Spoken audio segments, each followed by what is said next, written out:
clean operational record. The first crash happened only last year, and that was in March 2024 in Jaisalmer, a city in the western state of Rajasthan. The pilot survived that crash. Today's crash in Dubai is only the second ever. That's 2 crashes in 24 years. By all accounts, today's crash was an outlier. 昨天不是刚说这个印度的飞机摔了吗？这本来啊是件挺丢脸的事儿，但是这个印度的营学它又在发力了。America is not India's friend, and never will be. They want to make money off India. This is Trump's America. He'll stall it even further. I'm not blaming America for the crash, but I'm saying that we cannot forget this was an American engine in an Indian plane. 那为了方便新来的朋友啊，我大概讲一下前面的事儿。就是前2天啊，远在迪拜，那可是土豪扎堆的地方啊，正办着航展呢。这本来吧，航展的最后一天，都是各大飞机厂家那是数钱数到手抽筋的日子。什么波音啊、空客啊，都在那儿算呀。哎呦，我又卖了多少亿啊，我又签了多少单儿。结果怎么着？半路杀出个程咬金，印度空军啊，那是硬生生的给全世界人民啊整了个大活，直接把迪拜航展变成了迪拜火展。哪怕你没去迪拜啊，你也能想象到那个画面啊。那天呢是阳光明媚，万里无云，这底下的观众啊，那也是人山人海的，大家都仰着脖子看飞机呢。那这个时候呢，印度的光辉战斗机啊，它正在天上显摆呢呀。就在大伙儿正准备鼓掌欢呼的时候，哎，这个飞机突然就不听使唤了，就像那个断了线的风筝一样啊，晃晃悠悠，一头就栽下来了。刚才大伙儿还在喊哇塞好帅啊，下秒直接变成了哎呦我去。最让人心里面难受是啥？那个飞行员最后没弹出来，连人带机没了。但是啊，注意啊，虽然这个事挺悲剧，可是老天爷有时候就爱开玩笑，而且是那种黑色的幽默。现场呢有个观众，不知道是这个手快还是运气好，拍了一张照片。这张照片一出来呢，那简直就是在印度人的伤口上撒盐啊，而且撒的还是那种加了辣椒面的盐。咱们脑补一下这张照片的构图啊。这个照片的前面呢是一架静静的停在地面上的战斗机，身姿挺拔，油漆锃亮，看着就精神啊。那是谁家的？那是巴基斯坦的枭龙战斗机，也就是咱们中国成飞帮着一块弄的那款。而照片的背景呢，就在这架帅气的枭龙后面不远处啊，浓烟滚滚啊，火光冲天，正是那架刚刚摔成渣的印度光辉。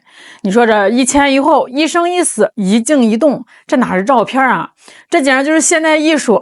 这就好比什么呢？就好比2个拳击手啊，一个呢还站着摆 pose 接受欢呼，另外一个已经躺在担架上被抬出去了。这张图一发到网上啊，那杀伤力比这个核武器都大啊！哎，这网友们都说啊，这不需要解释，这一张图胜过千言万语啊！这按理说出了这么大的丑，还在这种国际大场面上丢人现眼，哎，正常的反应是不是得低调点啊？是不是得回家关起门来反思反思？哎呀，是不是咱们这个螺丝没拧紧？是不是这个发动机又喝了不干净的油？哎，你要是这么想，那就太不了解印度了。印度那是什么地方？那是营学的发源地啊！什么叫营学？就是不管发生啥事啊，我总能找到一个角度证明我又赢了。那就在大家伙都在替印度尴尬，巴基斯坦网友在那冷嘲热讽的时候啊，这个印度那些网络大 V 军事博主们那是迅速集结，马上就找到一个清奇的角度，把这个场子给找回来了。哎，你猜他们是怎么说的？他们说啊，你们巴基斯坦那个枭龙啊，我不查不知道啊，我一查吓一跳，你们那儿一共摔了5架了吧？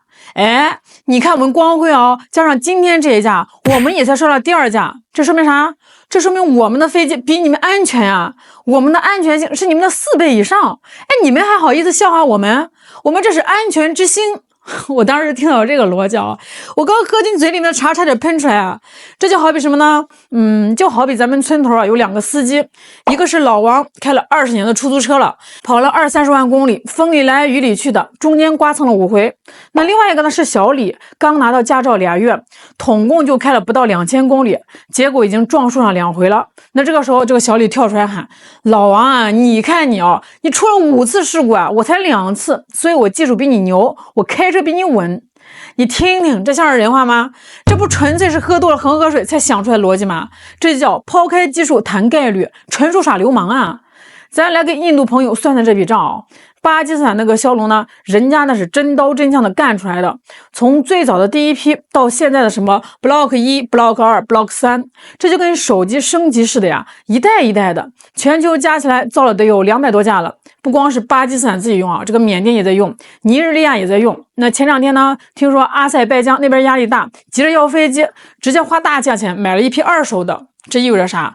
意味着200多架飞机天天在天上飞，天天在磨损，天天在干活，那是实打实的劳模。那再看看印度的光辉，哎呦喂，这可是个宝贝疙瘩呀！这个飞机造了多少年？那是从黑白电视机时代就开始造的，一直造到了现在的 AI 人工智能时代了，整整30多年了呀。结果呢，到现在为止啊，真正交给部队能飞的，满打满算，连这个原型机都算上，也就不到40架。哎，你想想，200多架天天飞的飞机摔了5架，和不到40架平时都供在神龛里的飞机摔了2架，这能是一个概念吗？那按照这个比例啊，这个光辉啊，要是真造了200架，那印度空军啊，估计得变成地面部队了，因为这个飞机都摔没了呀。当然了啊，咱们做人要公道，这骁龙刚开始确实摔过，那是因为啥？那是因为当年巴基斯坦那边工业底子确实薄，就像刚开始学做饭，难免把这菜给炒糊了。但是人家背后有高人呀，咱们中国的成分那是手把手的教，再加上巴基斯坦那边执行力强，发现问题就改。那现在的骁龙啊，早就是皮实耐造了。可是光辉呢？这玩意儿是太厉害啊！这个印度斯坦航空有限公司啊，这个公司呢，在这个江湖上有个外号叫寡妇制造者。只要是经过他们手修过的飞机啊，不管你是俄罗斯的米格还是法国的幻影啊，基本上都难逃一摔。那光辉这个飞机呢，说是国产，其实就是万国牌的组装货。发动机是美国的，雷达是以色列的，弹射座也是英国的。印度人负责啥呢？负责把这些好东西啊凑到一起，然后用恒河水啊给它粘起来。这个飞机啊造了30多年哦，到现在还没个完全体。这印度手里面拿到的啊，说好听点呢叫量产机，那说难听点那就是强行服役的工程样机。哎，就像咱们买个手机啊，买回来一看是半成品啊，这屏幕还漏胶，这谁受得了啊？你要问印度空军自己心里面有没有数，那太有数了啊！你看他们嘴里面喊着印度制造万岁，身体却诚实的喊。去年呢，这个印度内部啊悄悄定了个规矩，凡是这种单发战斗机啊，其实说白了就是指光辉，不许参加阅兵式的通场飞行。为啥呢？领导怕死啊！哎，你想啊，阅兵那是啥场合？那是万众瞩目啊，全国老百姓都看着呢，外国使者坐着，总统总理都在台上。哎，万一这个时候呢，一架光辉飞过来，啪叽一下掉在了观礼台上，把这个领导给砸了，那这个印度的脸还要不要了？那可真是不仅丢人哦，还得办国丧。所以啊，这个领导们很精明，光辉啊，你就别来凑热闹了，你就在机库里待着吧，别出来吓人了。结果是千防万防，家丑还是外扬了。